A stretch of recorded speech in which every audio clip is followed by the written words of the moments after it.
ಆಳಾಗಿ ದುಡಿ ಅರಸನಾಗಿ ಉಣ್ಣು ಎಂಬ ಮಾತಿದ್ದು ಈ ಮಾತಿಗೆ ಕೈಗನ್ನಡಿಯಂತಿದ್ದಾರೆ ಈ ರೈತ. ಏಕೆಂದರೆ ಮತ್ತೊಬ್ಬರ ಬಳಿ ಆಳಾಗಿ ದುಡಿಯುವ ಬದಲು ಸ್ವಂತ ಜಮೀನಿನಲ್ಲಿ ಕೃಷಿ ಮಾಡಿ ಭರ್ಜರಿ ಲಾಭ ಪಡೆಯುತ್ತಿದ್ದಾರೆ. ಕೊಪ್ಪಳ ಜಿಲ್ಲೆಯ ಕುಷ್ಟಗಿ ತಾಲೂಕಿನ ದೋಟಿಹಾಳ ಗ್ರಾಮದ ರಾಜೇಸಾಬ ಯಲಬುರ್ಗಿ ಎಂಬ ರೈತ ತನ್ನ 2 ಎಕರೆ ಜಮೀನಿನಲ್ಲಿ ಸೀತಾಫಲ ಹಣ್ಣಿನ ಕೃಷಿ ಮಾಡಿ ಭರ್ಜರಿ ಲಾಭ ಗಳಿಸುತ್ತಿದ್ದಾರೆ.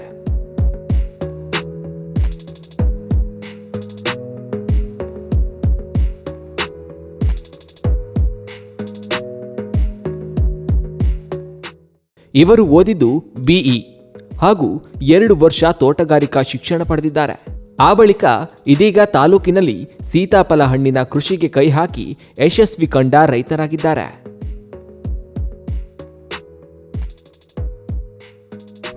ಸರ್, ತಮ್ಮ ಹೆಸರು? ರಾಜೇಸಾಬ್ ಯಲಬುರ್ಗಿ, ದೋಟಿಹಾಳ, ಕುಷ್ಟಗಿ ತಾಲೂಕು. ಈ ಕೃಷಿ ಮಾಡಕ್ಕೆ ಎಷ್ಟು ವರ್ಷ ಆಯ್ತು ನೀವು? ಈ ಸುಮಾರು ಇದು 3 ವರ್ಷ ಆಯ್ತು ನಾನು ಹಚ್ಚೇನ್ರಿ. ಈ ಮುಂಚೆ ನಾನು ನೇಕಾರಿಕೆ ಕುಟುಂಬದಲ್ಲಿ ಬಂದವನು. ನೇಕಾರಿಕೆನ ಮಾಡ್ತಿದ್ದೆ. ಅನಿವಾರ್ಯ ಕಾರಣದಿಂದ ನೇಕಾರಿಕೆ ಪೂರಾ ಕುಸಿತ ಆದ್ರಿಂದ ಈಗ ನಾನು ಕೃಷಿ ಮೇಲೆ ಅವಲಂಬಿತನಾಗಿದ್ದೀನಿ. ಈಗ ನಾನು ರೇಷ್ಮೆ ಕೃಷಿ ಮತ್ತು ತೋಟಗಾರಿಕೆ ಕೃಷಿ ಒಳಗೆ ಪದವಿ ಮುಗಿಸಿದ್ದು. ಇದು ನನಗೆ ಒಳ್ಳೆಯ ಅನುಭವ ಇರೋದ್ರಿಂದ ನಾನು ಈ ಒಂದು ಕೃಷಿ ಮಾಡಕತ್ತೀನಿ. ಇದರಿಂದ ಒಳ್ಳೆಯ ಆದಾಯನೂ ಬರಕತ್ತತೆ ಅನಿಸ್ತದೆ. ಈಗ ನೀವು ಎಷ್ಟು ವರ್ಷದಿಂದ ಐತ್ರಿ ಇದು ಮಾಡಕ್ಕೆ? ನಾನು ನಾಟಿ ಮಾಡಿ ಸುಮಾರು 3 ವರ್ಷ ಆಯ್ತು. ಇದರ ವೆರೈಟಿ ನಮ್ಮ NMK ಗೋಲ್ಡ್ ಅಂತಾರೆ ಇದಕ್ಕೆ ಏನ್ರಿ. ನನಗೆ ಪ್ರೇರಣೆ ಶಿವಕುಮಾರ್ ಹಿರೇಮಠ ಅಂತ ಕುಷ್ಟಗಿ ಅವರು, ಅವ್ರದ್ದು ನೋಡಿ ನಾನು ಈ ಒಂದು ಕೃಷಿ ಕೈಗೊಂಡಿದ್ದೀನಿ.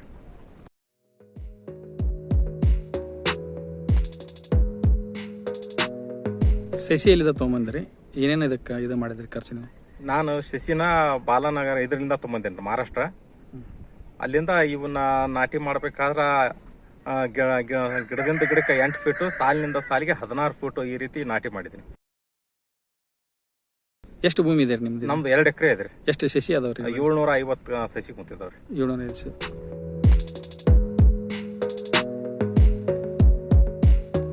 ಸಾಮಾನ್ಯ ಅಂತ ನಮ್ಮಂತ ಸಣ್ಣ ರೈತರಿಗೆ ತೋಟಗಾರಿಕೆ ಇಲಾಖೆಯವರು ಬಂದು ಅವರ ಉತ್ತೇಜನಗೊಳಿಸಬೇಕು. ಇದು ಸೀತಾಫಲ ಬಹುಶಃ ನಮ್ಮ ತಾಲೂಕಿನಲ್ಲಿ ಒಂದು 3-4 ಜನ ಮಾತ್ರ ಮಾಡಿವಿ. ಇದಕ್ಕೆ ವಿಶೇಷವಾಗಿ ಗಮನ ಹರಿಸಿದ್ರ ತೋಟಗಾರಿಕೆ ಇಲಾಖೆಯವರು ಇನ್ನೂ ಹೆಚ್ಚಿನ ನಮ್ಮಂತ ರೈತರು ನಾಟಿ ಮಾಡಬಹುದೇನಂತ ಅನ್ಸ್ಕೊಂಡಿದ್ರಿ. ಮತ್ತು ಇದಕ್ಕೆ ಮಾರ್ಕೆಟ್ ಕುಂದಿರ್ಸ್ಬೇಕಪ್ಪ ಅಂದ್ರೆ ತೋಟಗಾರಿಕೆ ಇಲಾಖೆ ಸ್ಪೆಷಲ್ ಆಗಿ ಇದು ಹಣ್ಣಿನಕ್ಕಿಂತ ಇದನ್ನ ಪಲ್ಪ್ ತೆಗೆದ್ರೆ ಭಾಳ ಒಳ್ಳೆ ರೇಟ್ ಬರ್ತಂತ ಅಂತಾರ. ದಯಮಾಡಿ ಸರ್ಕಾರ ಗಮನಕ್ಕೆ ತೋಟಗಾರಿಕೆ ಇಲಾಖೆ ತಂದು ಇಲ್ಲಿ ಎಷ್ಟು ರೈತರಿದಾರ ಈ ಸುತ್ತಮುತ್ತ ರೈತರಿಗೆಲ್ಲ ಅನುಕೂಲ ಆಗತ್ತಾ. ಇದರದ್ದು ಪಲ್ಪ್ ತೆಗೆದು ಬೇರೆ ಕಡೆಗೆ ಸಾಗಾಟೆ ಮಾಡಕ ಇದನ್ನೊಂದು ಫ್ಯಾಕ್ಟ್ರಿ ತೆಗೆದ್ರೆ ಭಾಳ ಅನುಕೂಲ ಆಗುತ್ತೆ ರೈತರಿಗೆ ಅನ್ನೋ ಮಾತನ್ನು ಈ ಸಂದರ್ಭದಲ್ಲಿ ಹೇಳಿಕಲಿ.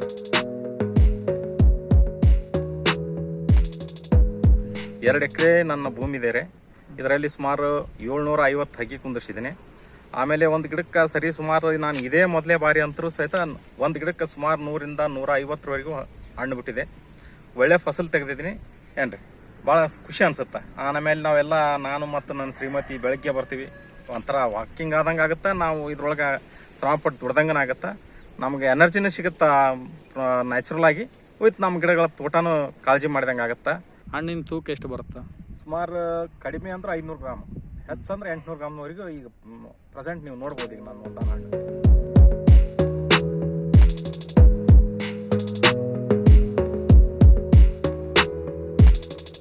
ನಾನು ಮೊಹಮ್ಮದ್ ತೌಫೀಕ್, ಸಹಾಯಕ ತೋಟಗಾರಿಕೆ ಅಧಿಕಾರಿ, ಕುಷ್ಟಗಿಯಲ್ಲಿ ಕರ್ತವ್ಯ ನಿರ್ವಹಿಸ್ತಾ ಇದ್ದೇನೆ. ಸೀತಾಫಲ ಮುಂಚೆಯಿಂದ ಇದು ಒಂದು ಗುಡ್ಗಾಡು ಪ್ರದೇಶದಲ್ಲಿ ಬೆಳೆಯುವಂಥ ಹಣ್ಣು. ಸೊ ಇದನ್ನು ಮುಂಚೆ ಹೆಚ್ಚಾಗಿ ಗುಡ್ಗಾಡು ಪ್ರದೇಶದಲ್ಲೇ ಸಿಗ್ತಾ ಇತ್ತು. ಇತ್ತೀಚಿನ ದಿನಗಳಲ್ಲಿ ಇದು ಒಂದು ಹಣ್ಣಿನ ಬೆಳೆಯಾಗಿ ರೈತರು ಬೆಳೀತಾ ಇದ್ದಾರೆ. ಸೊ ಕುಷ್ಟಗಿ ತಾಲೂಕಿನಲ್ಲಿ ಒಂದು 8ರಿಂದ 10 ಎಕರೆ ಪ್ರದೇಶ ಈಗಾಗಲೇ ಫಸಲು ನೀಡ್ತಾ ಇದೆ. ಇದೊಂದು ಉತ್ತಮ ಬೆಳೆಯಾಗಿದೆ. ಇದಕ್ಕೆ ಇನ್ನೊಂದು ಹೆಸರು ಅಂದರೆ ಚಳಿಗಾಲದ ಹಣ್ಣು ಅಂತಲೂ ಕೇಳ್ತಾರೆ. ಇದು ಹೆಚ್ಚಾಗಿ ಚಳಿಗಾಲದಲ್ಲಿ ಈ ಒಂದು ಹಣ್ಣು ಬಿಡುತ್ತದೆ.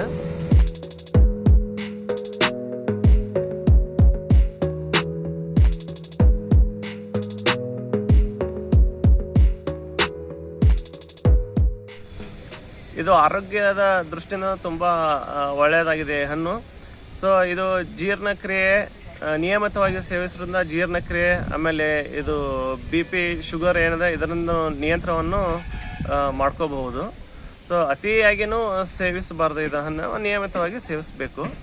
ಸೊ ತೋಟಗಾರಿಕೆ ಇಲಾಖೆಯಲ್ಲಿ ಈ ಸೀತಾಫಲ ಹಣ್ಣು ಬೆಳೆಯೋದಕ್ಕೆ ಮಹಾತ್ಮ ಗಾಂಧಿ ರಾಷ್ಟ್ರೀಯ ಉದ್ಯೋಗ ಗ್ರಾಮೀಣ ಖಾತ್ರಿ ಯೋಜನೆ ಒಳಗೆ ಈ ಒಂದು ಬೆಳೆಗೂ ಕೂಡ ಸಹಾಯಧನವನ್ನು ನೀಡಲಾಗ್ತಾ ಇದೆ. ಸೊ ಇಚ್ಛೆ ಪಟ್ಟ ರೈತರು ಯಾರು ಮುಂದೆ ಬರ್ತಿರೋ ಅವರಿಗೆ ಈ ಒಂದು ತೋಟಗಾರಿಕೆ ಇಲಾಖೆಯಿಂದ ಉದ್ಯೋಗ ಖಾತ್ರಿ ಯೋಜನೆಯಡಿ ಇದಕ್ಕೆ ಸಹಾಯಧನವನ್ನು ಕೂಡ ನೀಡಲಾಗುತ್ತೆ.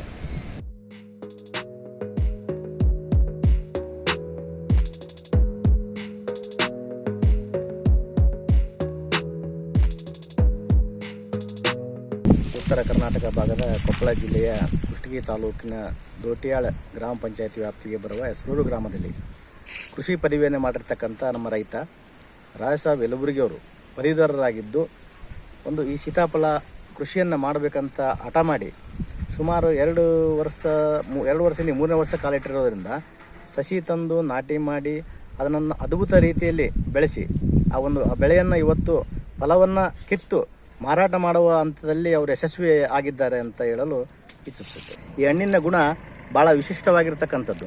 ಇದು ಗರ್ಭಿಣಿಯ ಸ್ತ್ರೀಯರಿಗಿರ್ಬೋದು ಅಥವಾ ರಕ್ತ ಕಡಿಮೆ ಇರ್ತಕ್ಕಂಥವ್ರಿಗೆ ಆಗಿರ್ಬೋದು ಅಥವಾ ತೂಕ ಹೆಚ್ಚಿಸ್ಕೊಳ್ತಕ್ಕಂಥವ್ರಿಗೆ ಒಳ್ಳೆಯ ಒಂದು ಔಷಧ ಗುಣವನ್ನು ಈ ಹಣ್ಣು ಹೊಂದಿದೆ. ಇದನ್ನು ಹೇರಳವಾಗಿ ನಮ್ಮ ಭಾಗದಲ್ಲಿ ರೈತರು ಬೆಳೀತಾ ಇಲ್ಲ. ಈ ಹಣ್ಣನ್ನು ಬೆಳೆಯಲಿಕ್ಕೆ ತೋಟಗಾರಿಕೆ ಇಲಾಖೆ ಇರ್ಬೋದು ಅಥವಾ ಸರ್ಕಾರದ ಒಂದು ವತಿಯಿಂದ ಇವರಿಗೆ ಪ್ರೋತ್ಸಾಹಧನ ಅಥವಾ ಪ್ರೋತ್ಸಾಹವನ್ನು ಕೊಟ್ಟು ಬೆಳವಣಿಗೆಗೆ ಒಂದು ಅನುಕೂಲ ಮಾಡಿ ಸಸಿಗಳು ಎಲ್ಲಿ ಸಿಗುತ್ತವೆ, ಯಾರಿಗಿದು ಸರಿಯಾಗಿ ಮಾರ್ಕೆಟ್ ಎಲ್ಲೈತೆ ಗೊತ್ತಾಗ್ತಾ ಇಲ್ಲ. ಅದು ಒಂದು ಸರಿಯಾಗಿ ಇತ್ತಂದರೆ ಅದು ಸರಿಯಾಗಿ ನಮ್ಮ ರೈತರಿಗೆ ತಲುಪಿದಂದರೆ ಅದನ್ನು ರೈತರು ಮಾಡಲಿಕ್ಕೆ ಹೆಚ್ಚೆಚ್ಚು ಬೆಳೀಲಿಕ್ಕೆ ಮುಂದೆ ಬರೋದರಲ್ಲಿ ಏನು ತಪ್ಪಿಲ್ಲ ಅಂತ ಅನ್ನೋ ಒಂದು ಅಭಿಪ್ರಾಯವನ್ನು ನಾವು ವ್ಯಕ್ತಪಡಿಸ್ತೇವೆ.